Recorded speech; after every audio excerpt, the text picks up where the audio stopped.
네, 어젯밤에 대한민국에서 영화보다 더 드라마틱한 비상계엄 사태가 있었습니다. 먼저 그 과정을 먼저 보겠습니다. 비상계엄이 되면요, 군이 통치합니다. 헌법상의 기본권이 제한돼서 집회결사의 자유가 없죠. 집회를 못합니다. 영장 없이 체포할 수 있고요. 방송, 신문도 군이 통제하기 때문에 군이 허용하는 내용만 보도를 해야 됩니다. 계엄령 위반, 그다음에 국가보안법 등 공안 범죄는 사법부가 아닌 군사법원에서 담당하는데요.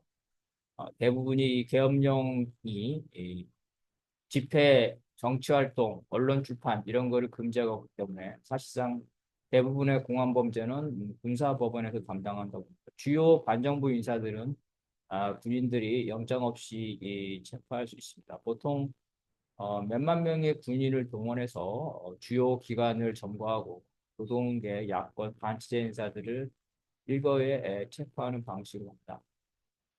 보도에 따르면 지난밤 계엄에서 군이 투입된 곳은 국회이고 그다음에 방송 신문사에는 군인이 투입됐다는 그런 뉴스가 없는데요. 특이하게 김어준 방송국에는 군인이 투입됐다고 합니다. 특별하게 타켓을 장한 경우에는 투입이 됐고요.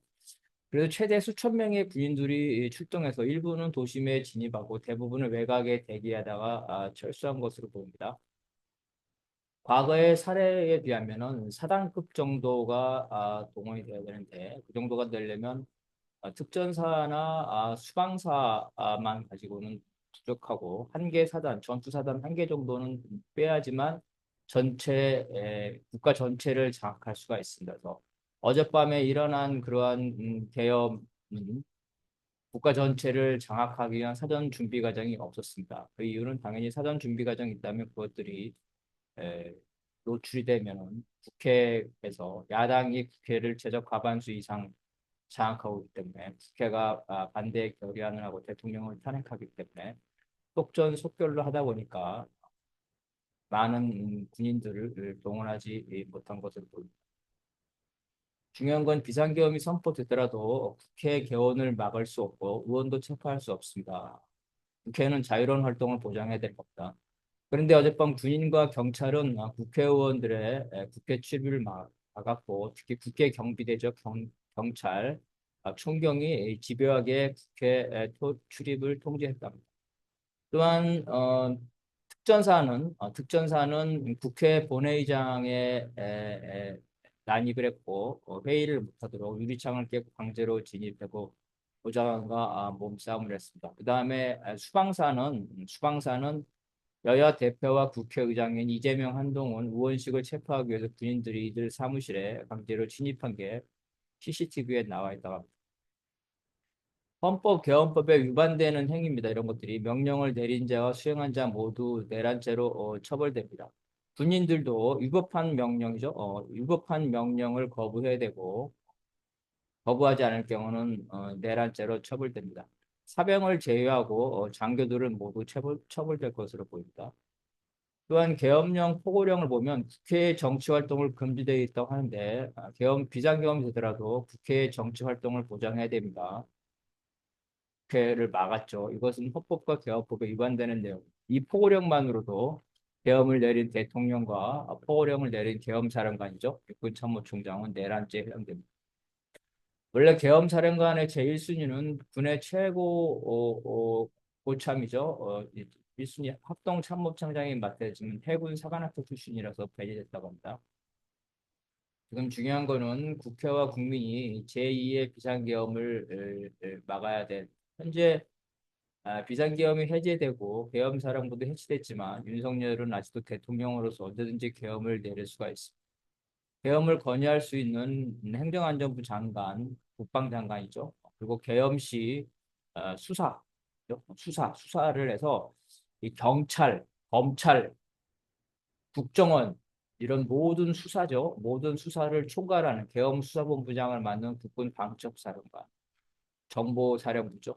이 정보사령부는 사실 이제 공작을 하는 테러까지 포함 공작을 하는 그러한 사령부인데 이 전부 대통령을 경호하는 경찰에 백일 경사입니다. 과거에 청와대를 지금은 이제 용산을 경험하고 있죠.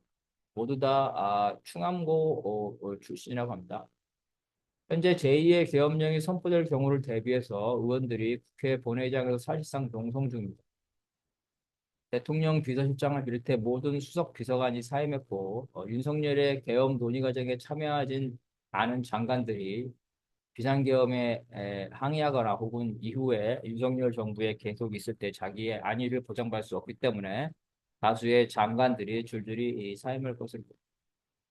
만약에 윤석열과 뭐 충암고 라인을 통해서 제2의 비상계엄을 선포하면 바로 국회에서 지금 해제를 요구할 수 있죠. 문제는 충암고 라인들이 쿠데타를 할 것이냐.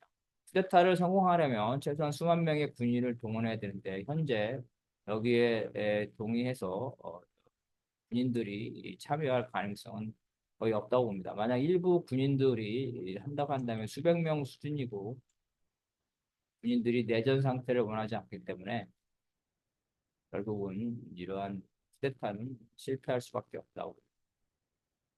그러지 않고서는 엄청난 사태가 벌어지는 거죠. 향후를 보게 되면 즉각 탄핵 소추가 발의되고 윤석열의 권한이 정지돼서 내란죄 수사를 받겠습니다. 윤석열이 현재 어떤 짓을 할지 모르기 때문에 민주당은 즉각 윤석열의 자진 사퇴를 요구하고 24시간 이내 수용하지 않으면 바로 탄핵 소추를 추진할 것으로 보입니다. 현재 범야권은 192명이고 한동훈 계열의 의원은 20명입니다. 요번에 18명의 한동훈 계열의 의원들이 계엄 해제 요구에 찬성했습니다. 상식적으로 현재 상태의 윤석열을 대통령에 그대로 앉히는 것은 너무나 위험하기 때문에 한동훈 계열도 탄핵에 참여할 것으로 보입니다. 다만 민주당 주장처럼 24시간 내에 하기보다는 국민의힘이 의원총회를 통해 경론을 벌이다가 탄핵 찬성파와 탄핵 반대파로 분열될 것으로 보입니다. 지난번 박근혜 때와 마찬가지로 일부 의원들이 국민의힘의 일부 의원들이 탄핵 찬성으로 될 것 같습니다. 탄핵 사유는 요건을 갖추지 않고, 그죠? 전시 상태, 전투, 국가의 심각한 안위인데 이런 조건이 없었고 또 국회에 사전 통보도 하지 않았습니다. 그리고 계엄을 내더라도 국회 활동을 보장해야 돼. 국회를 폐쇄하고 본회의를 방해했고 유연적인 위법적인 포고령을 발표했습니다. 탄핵 추진과 동시에 야권이나 시민단체에서 윤석열을 내란죄로 고발할 것을 보입니다. 이 경우에 내란죄는 대통령의 면책 특권이 아니므로 검찰이 수사하고 계엄령 선포의 적법성을 따지기 위해 압수수색을 하고 그에 따라 윤석열에 대한 구속영장을 법원에 청구할 수 있습니다. 검찰이 과연 그렇게 할 것인가 심각한 고민을 하겠죠. 그렇지만 윤석열이 하야하지 않으면 결국은 이런 방향으로 갈 수밖에 없다. 왜냐하면 내란의 증거가 너무나 명백하다는 거죠. 물론 하야한다고 하더라도 바로 구속 수사가 될 수 있습니다. 윤석열의 마지막 저항을 막기 위해서는 너무 윤석열을 극단적인 상황으로 가지 않기 위해서는 바로 내란죄로 압박하기보다는 먼저 탄핵을 쟁점으로 해서 먼저 탄핵 발의부터 하는 거를 여야가 합의하고 내란죄는 이후에 이제 사법 처리의 문제죠. 여야가 합의할 문제가 아니라 탄핵은 여야가 합의하는데 내란죄 수사는 여야가 합의하는 것이 아니라 결국은 정치권과 시민사회단체의 고소가 있고 검사들이 어떻게 판단하냐가 중요하겠는데 검사들도 역시 자기들이 살려면 윤석열을 수사할 수밖에 없습니다. 국회에서 제작 3분의 2죠. 200명입니다. 200명으로 탄핵이 소추가 결의되면 헌법재판소에서 탄핵을 가결할 때까지 윤석열의 대통령 권한은 정지됩니다. 한덕수 국무총리가 대통령 권한 대행을 지내고 이런 윤석열이죠. 비상계엄, 위법한 비상계엄을 한 윤석열은 국군 통수권자로서의 자격이 없기 때문에 이 사람을 계속 통수권자로 둘 수 없다는 상식이죠. 이런 상식 때문에 헌재에서 가결될 것으로 보입니다. 현재 국회의원들은 본회의장에서 농성을 하고 국민들은 국회와 광화문에서 제2의 계엄 반대와 윤석열 퇴진을 외치고 있습니다. 노동계죠. 노동계와 시민진영도 비상 대기 중입니다. 비상 계엄이 해제된 조건에서 정치 총파업을 하는 민주노총은 광화문과 국회에서 집회 대우를 유지할 것으로 보입니다. 민주노총도 아주 신중하면서 결의에 찬 행동을 하겠지만 파업이라는 보다는 집회라는 쪽에 더 집중할 것으로